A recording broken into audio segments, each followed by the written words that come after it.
Dr. Boyce Watkins from Your Black World, and I wanted to take a second to talk about something that I saw in media today. In case you're wondering why I'm dressed like this, I'm about to go to the gym, but I wanted to share these thoughts real quick before I take off. Because everything is a teachable moment. Life always provides you with opportunities to learn and to think and to grow if you look for those opportunities. Now, one of the things I saw today was it had to do with Nicki Minaj, the rapper. Now, let me tell you what I think about Nicki Minaj. She's actually a brilliant lyricist. I think she's as good of a rapper as any man in the industry. I also think that Nicki, unfortunately, is reflective of the fact that hip hop is so sexist, so misogynist, that women are just not allowed to get opportunities in the industry. The only time an exception is made is when the woman's talking about shaking ass and titties and sex and all this other stuff. And that's unfortunate because I think that even before, if you look at Nicki Minaj, like sort of pre popular fame or pre mainstream, she just was a regular. She was a woman who could just rap her butt off, and that should have been enough for her to be able to get out into the industry and to make money and to do well. Now, there are a couple thoughts that come to mind. Number one, when you talk about hip hop and the authenticity of hip hop, it is interesting that we don't consider an artist to be successful unless they've absolutely maximized their earning potential. That means that if you can make a little more money by taking your clothes off, then you do it. If you can make a little more money by making a song for white kids, then you do it. If you can make a little more money by making a song about sex and drugs or whatever, you do it.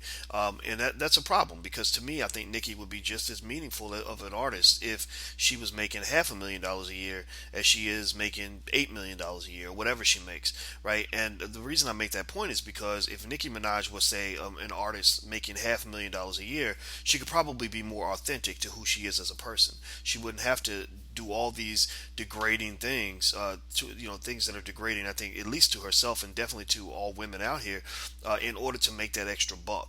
And that's what capitalism does. That's what hardcore capitalism can trick you into doing. You see, I'm a finance professor, so I know all about capitalism. And the problem with capitalism is it produces greed. Greed makes you say, "Look, I made $1 million last year, but I could have made 3 million. So." I'm really, really a failure. I'm not succeeding. Well, I think that a better approach to money is to just say, you know what, I'm making 500,000.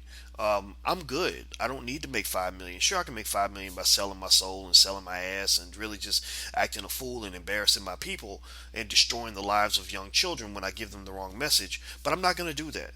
And I go through that in my own life. I make a few $100,000 a year. I do okay. I mean, I'm not a poor man, but I could be making millions if I was willing to sell out. If I was willing to, I've had so many people come to me and say, hey, boys, you really, if you tightened up your message and made it more applicable to whites and included whites in your message, and if you stop saying XYZ, and if you align yourself with these political groups, you could make another $1 million a year. And I just say, well, why do I need to make that extra money and sell my soul in the process? I'm not going to do that because what's valuable in my life beyond any amount of money is my integrity, my well-being, my sense of calm and happiness, my inner peace, my freedom. Those things matter so much more than any amount of money you could ever give me.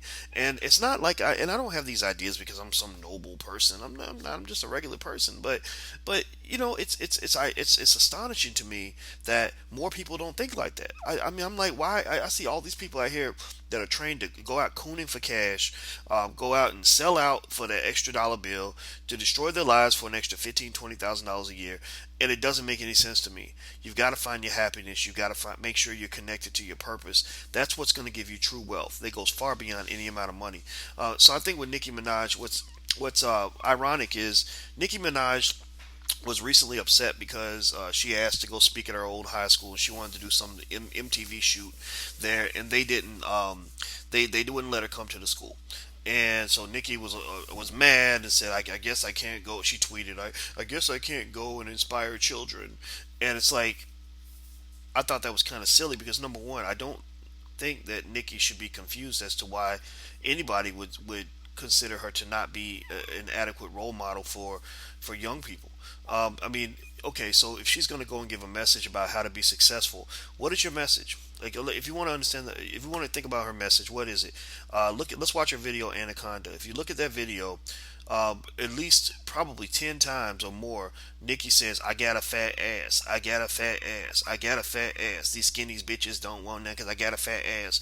And it's like, so you're pretty much telling young women that having a fat ass defines you as a person. That's what makes you successful. That's what gets you what you want. She's talking about screwing dope dealers in order to get their money. She talks about taking pills. Something about I only had half a pill. So she's promoting, sexual.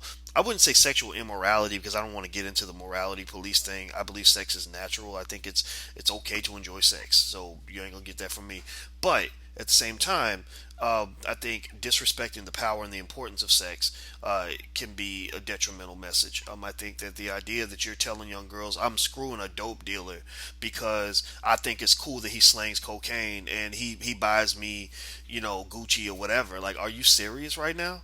Are you serious right now? So what you're really saying, right, in two ways. One, you're telling young girls, these are the men you want. You want to chase after these guys that are going to bring you nothing but misery and heartbreak. I'm sorry if you're dating a guy who's consistently breaking the law, who's out here thugging and killing and doing all kinds of stupid stuff. Eventually, that heartbreak will come back on you. It's going to show up maybe in domestic violence, and or it's going to show up when you have to deal with your children being raised by a man who's in prison. That's not fun. I've seen that up close.